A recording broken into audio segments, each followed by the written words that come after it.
Hey guys, I'm back with my third guest and out of the hood. Since our childhood, academics have always formed a really important part of our life. Our parents and teachers always stress upon the fact that your education forms the basis of your future. In this rat race with our friends right beside us, we are like horses with blinkers on their side. We start to think that academics is everything that we have, and that's going to form the very foundation of our life. Well, if that was the case, then Leonardo wouldn't have an Oscar and Mr. Branson wouldn't be a billionaire. We all are quite aware about all of this and it's always been preached to us. But the point behind me stating this is not leave college and pursue your dreams. It's about staying in college and focusing on those extra skills that we need.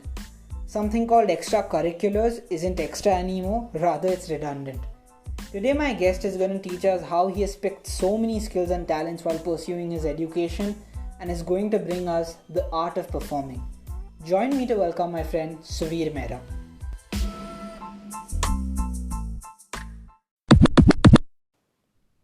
So first things first, welcome to the show, Suveer. Buddy, I've been speaking to a few of my friends about the topic of this podcast and they're so excited to hear from you. You've been a beatboxer, a jammer, a Rubik's Cube solver, and even a magician.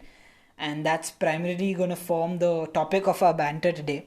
So someone I really look up to is Simon Sinek, and he's this author who has this book that's called Start With Why.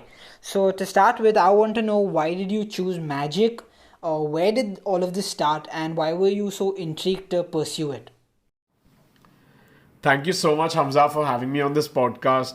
I'm really excited to be here because this is actually the first time where I've had to think hard about how I do what I do. So thank you for actually creating this opportunity for me to share my experiences and learnings with others. So to answer your question, where did this all start and what intrigued me at first? I think my journey began when I was about 5 years old. So I remember attending my friend's birthday party and I recollect watching the magic show. I was in the front row, Hamza. And I mean, the magic show was my favorite part of any birthday party when I was a kid. So I remember watching the magic show and I remember watching him very closely and very clearly because I was in the front row. And in front of my eyes, he's pulled a magic wand out of thin air. He's taken one red ball and multiplied it somehow into like five. He's taken metal rings and slammed them together and just joined them, like they making metal pass through metal. And he's done all of these things right in front of my eyes. Now being a 5-year-old, you can be amazed and fooled by pretty much anything. I mean, you're a 5-year-old, there's only so much you know, but nothing as at that age, and nothing made me feel the way magic did. Just because when I watched him, Hamza, and when I watched magic after that, I felt the sense of infinite amazement and wow. Like, I'm left with my jaw dropped, just completely in a state of shock and just bafflement. And that feeling, even though the party was over, my friend's birthday got over, I'm back home. That feeling of amazement after that magic show that I watched particularly, it lingered with me for a while after that. It's almost like I got addicted to the amazement, even though I hadn't had enough of it. And that's kind of what got my wheels turning, because the moment the party was over and I was back home a week after that, I was still bothering my dad and chasing him saying, show me a magic trick right now. And I swear, I mean, my dad, he'd try his best with his limited knowledge of cards and everything. He'd try his best to fool me with playing cards. He'd try his best to perform things that would appear like magic to me. And I swear I would be fooled. I would enjoy it. Like, I would love it. So then I realized, I think, that I want to be able to learn these things. I don't want to just be fooled. Like, I want to, obviously, after my dad would fool me, I'd chase him for a while after that, asking him how he did it. Now, fortunately enough, my dad was kind enough to burst my bubble at a very early age. And he told me that none of what magic is real. He did tell me that for a while, but I mean, by the time I was 6, he burst the bubble for me and told me that magic isn't real and everything can be just learned and acquired. It's all a matter of just practice and practice. Hath ki safai, as he would call it. Hath ki safai is a term that stuck with me for the rest of my life.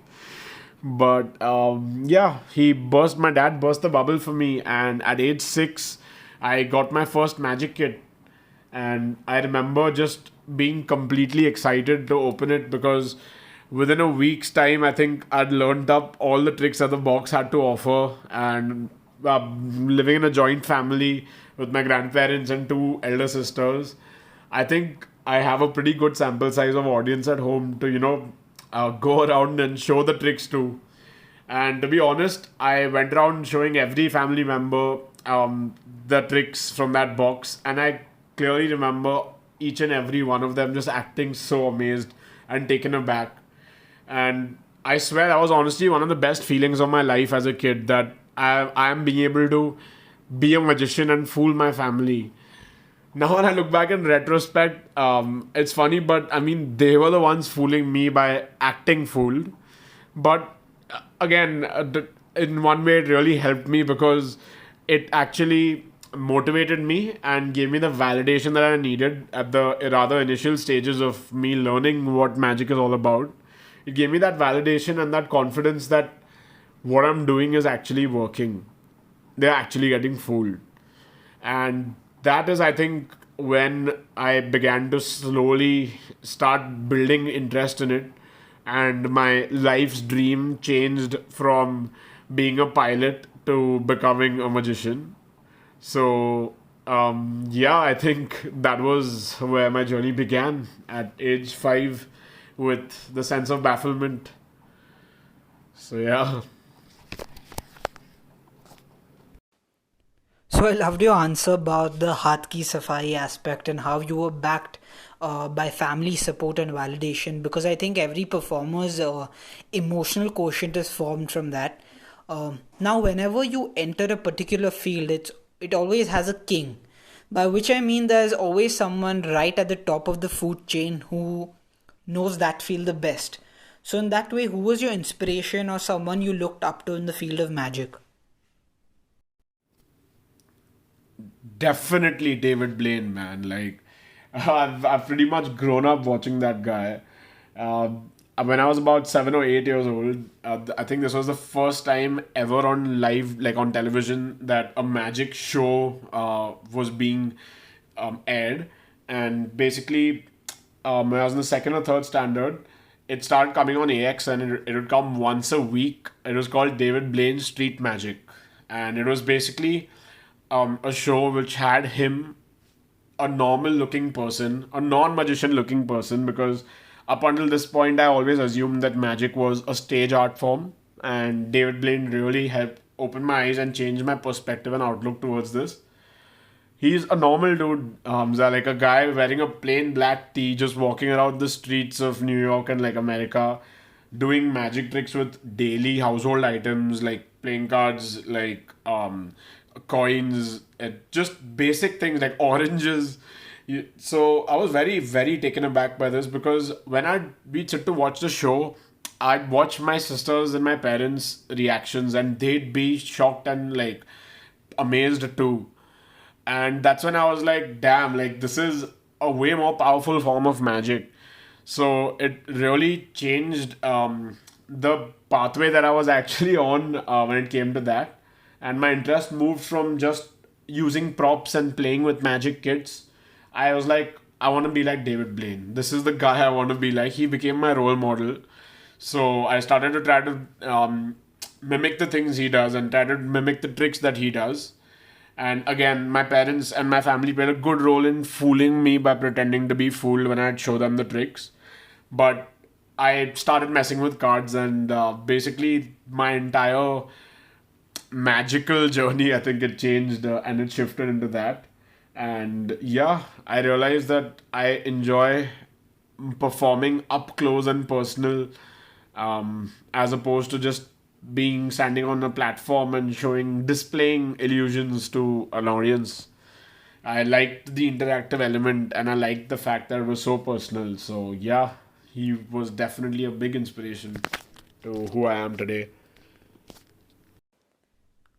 So sadly, I haven't seen much of David Blaine, but there's this guy called Zach King who was one of the first magician illusionists who was pretty famous, and he got illusion to social media and specifically YouTube, where he used some crazy camera tricks to shock his viewers, and I really like the style with which he performed.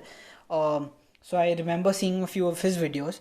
Now moving on to a rather simple and to the point question: do you recall your first performance, and what was the feeling like, and the setting, and your thoughts behind it in general? Memory of my first performance.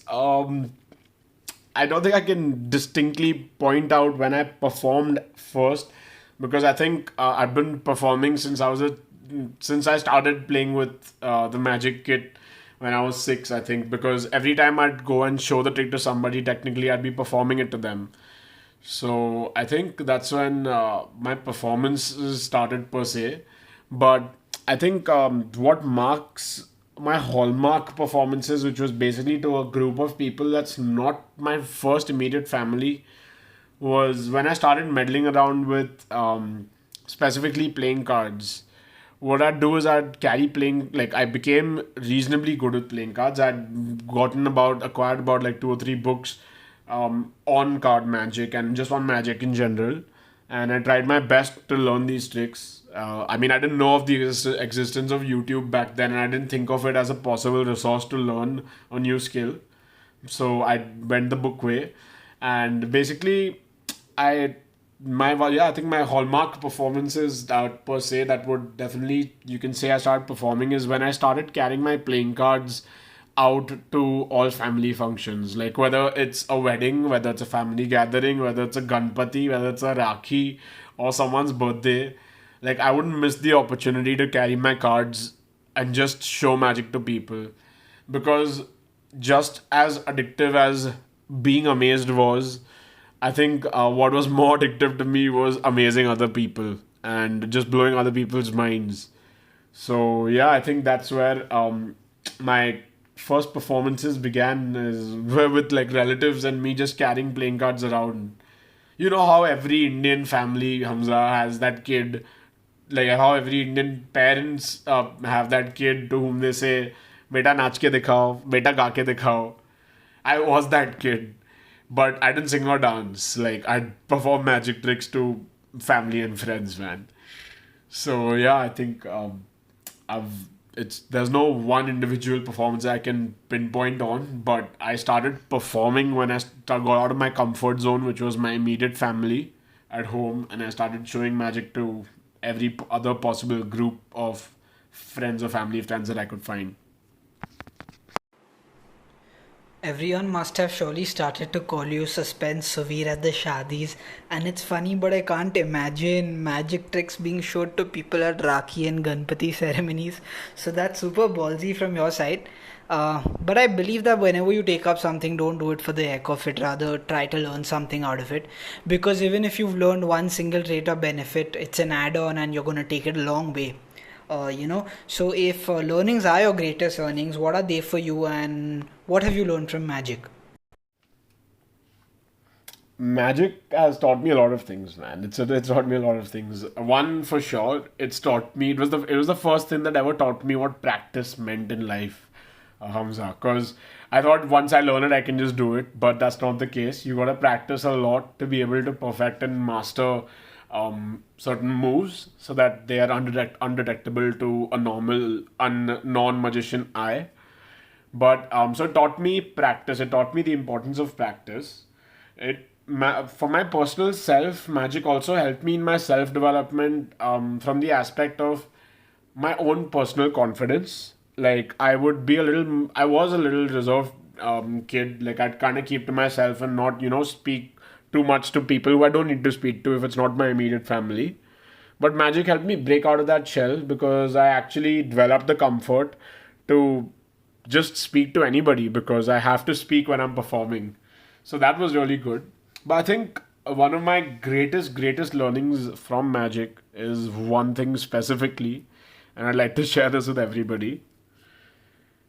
Some things in life are best enjoyed when you don't know the secret.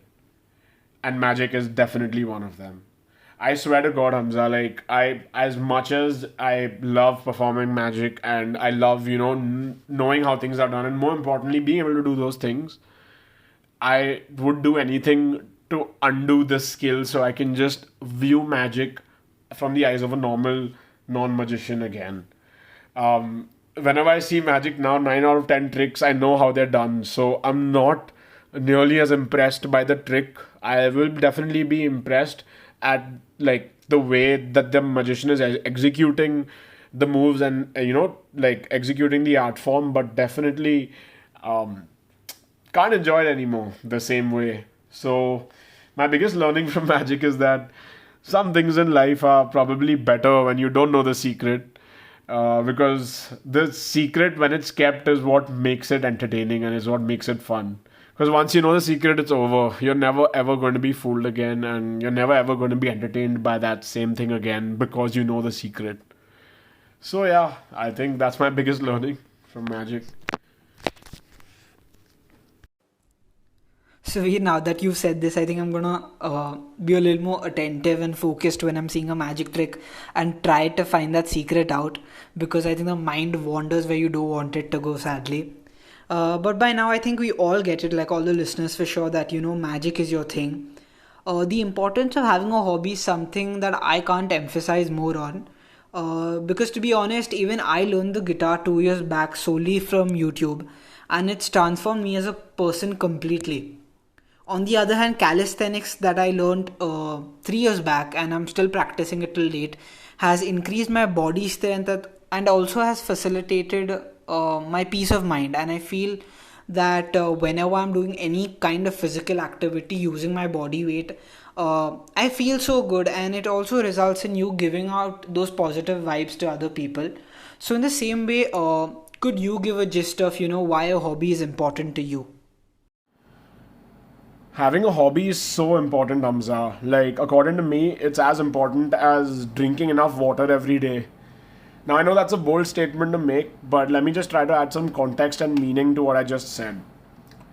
So, I think, Hamza, you can agree that most of us live pretty monotonous lives where we have to fit into this cutout mold of what life looks like, which is that you go to school, you get educated, then you go get some higher education, and then you go ahead and find a job, and then you work in that job, and then you get married, you have a kid, and what do? You raise your kid with the right values so that he can relive this molded cycle of life. So, if you carefully look at this meaning of life and this formula to life, you will notice that even though every activity and at every stage, what we achieve is for our personal benefit, you will realize that it involves at every step, it involves the satisfaction of others. When you're in school, every achievement of every form and type that you get, you bring crazy satisfaction to your parents, and a lot of fulfillment to them. When you're at work and you meet a deadline and finish a presentation, or over deliver and deliver better than what your boss or your colleague asked from you, you bring them satisfaction. You have definitely satisfied yourself in the process, but inherently you're bringing another person satisfaction. A hobby, on the other hand, is, I think, the healthiest selfish habit that one can have, because we all live this monotonous life inevitably, and unavoidably we all have to face going to school, then going to college, then probably getting higher education, then finding a job. But this is just how life goes. So I think in this total madness and craziness of monotony that we have, having a hobby is like that silver lining in your day, because it's the only time where you completely cut off from all other stimuli that involve stimulating other people's senses, and a hobby makes you completely with yourself, by yourself, with your own personal interest and natural inclination towards something. Just zone into the activity, whether it's reading a book, whether it's meditating, whether it's like even archery, man, like anything that's under the roof that is selfish in nature, but selfish on a personal satisfaction level without any harm to others. That I think is so important to have in our lives, because we all get caught in the rut of this monotony and a lot of times forget to just take a step back so that we can actually take a step forward in terms of ourselves. So yeah, I think hobbies are really, really important in our lives from that aspect. I can't agree with you more, buddy, because several points that you've mentioned are my personal experiences. So we truly are on the same page. Importance of having a skill is very different from its benefits to you, I think so, because I think the importance focuses on the quality while the benefits are the after effects of doing an activity. So put it in fewer words, I feel a skill completion leads to skill formation. Like me learning the guitar led to formation of my linguistic, interpersonal and creative skills. And so my last question to you in this last segment, in the simplest way possible, is why should someone have a hobby, Saveer? Why should someone have a hobby? That's a long answer type question, Hamza, because there's a whole plethora of benefits of having a hobby that I can enlist. But let me just try to keep this as short as possible. So, apart from like helping you break away from like the monotony of the routine life, having a hobby actually helps reduce stress. And this can be stress of not finishing an assignment. This can be stress of probably like not getting a raise at work. It can be stress of not getting being able to get your Aadhaar card renewed. Any stress that we face, whether you choose to consciously acknowledge it or not, it's present. And having a hobby helps reduce that stress and alleviate it, and more importantly put you in a better mind frame to actually face that stress and act upon it. So that is a pretty good benefit of having a hobby. Secondly, I think having a hobby boosts your self confidence, and this is a pretty important one actually, because when you have a hobby, you actually show yourself and remind your brain that it is capable of learning something completely new from scratch. And I swear this is very useful when, for example, you're at college and you have to last minute a project and do it in like 1 hour and you don't know anything about the subject. When you have to actually sit down to learn or read about it, your brain will identify with the feeling of having done it before because you've had a hobby. So that is very good for your self confidence and your actual efficiency of converting information into knowledge. So that's a pretty good benefit of having a hobby. Thirdly, I think having a hobby allowed me to socialize.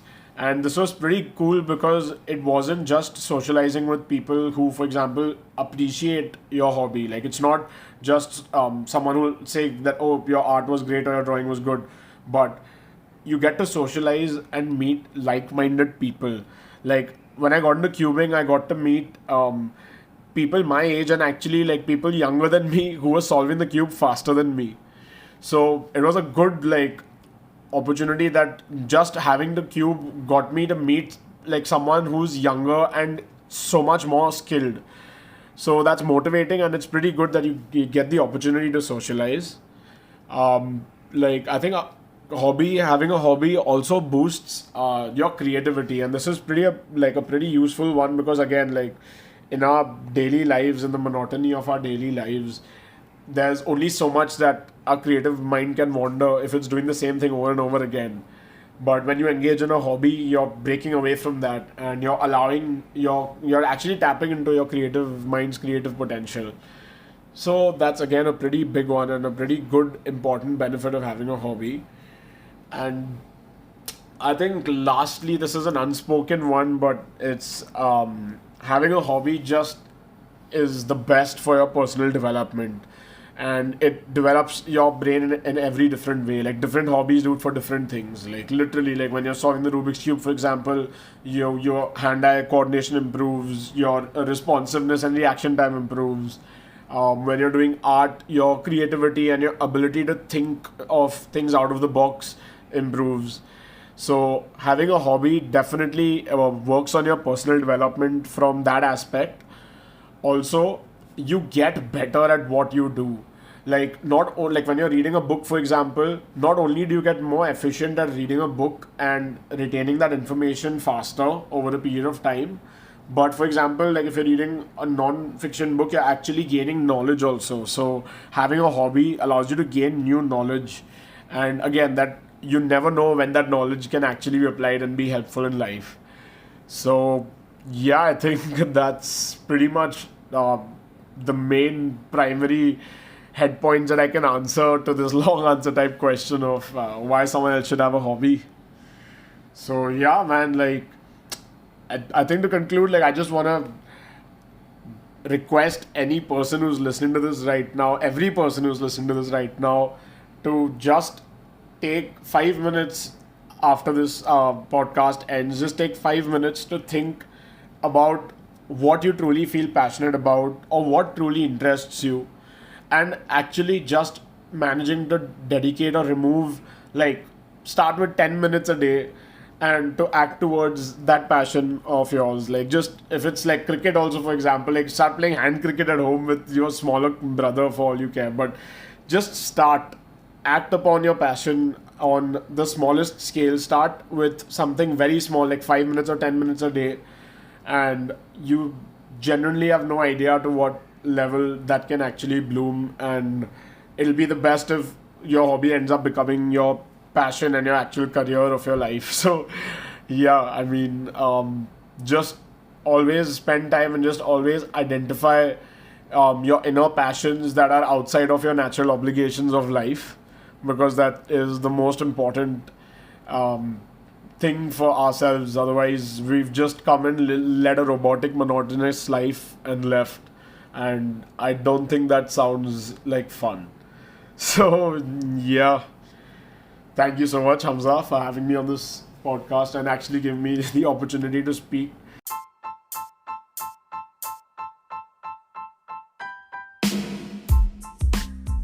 So that was episode 5 from me and Suveer. I think a few listeners might find this episode a bit long, but I think it was worth each and every segment. Now, something that I want to bring to your attention is that I have a voice message link that's present at my Anchor profile when you go to anchorfm.com, and you can use that link to send me voice messages and suggestions and questions regarding my podcast, on which I would love to create more episodes. So please feel free to do so. And that's about it from my side. I'll see you at the future podcast.